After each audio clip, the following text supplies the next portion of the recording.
सप्तशृंगी देवीच्या दर्शनाहून परतणाऱ्या भाविकांच्या इनोव्हा कारला सप्तशृंगी गड घाटातील गणपती पॉइंटजवळ भीषण अपघात झाला आहे. कार सुमारे 1000 ते 1200 फूट खोल दरीत कोसळल्याने कारमधील 6 जणांना आपला जीव गमवावा लागला आहे.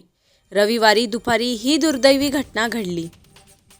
इनोव्हा कारने पिंपळगाव बसवंत येथील भाविक सप्तशृंगी देवीचे दर्शन घेऊन परत असताना घाटातील गणपती पॉइंटजवळ चालकाचे नियंत्रण सुटले.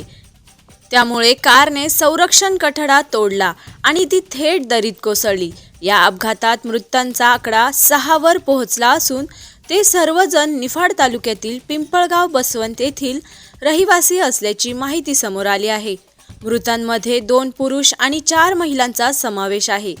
मृतांमध्ये 50 वर्षीय कीर्ती पटेल, 50 वर्षीय रसिला पटेल, 65 वर्षीय विठ्ठल पटेल, 60 वर्षीय लता पटेल, 60 वर्षीय पचन पटेल, 60 वर्षीय मणिबेन पटेल यांचा समावेश आहे.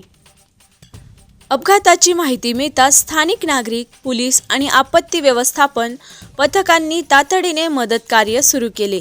दरीची प्रचंड खोली आणि दुर्गम भाग यामुळे मृतदेह बाहेर काढण्याच्या कामात मोठ्या अडचणी आल्याचे बचाव पथकाच्या अधिकाऱ्याने सांगितले.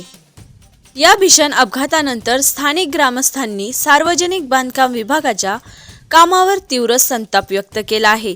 घाटातील काही संरक्षक भिंती आणि कठड्यांचे काम अपूर्ण असल्यामुळे हा अपघात घडल्याचा आरोप ग्रामस्थांनी केला. आरबी न्यूजसाठी मलिक शेख, नाशिक.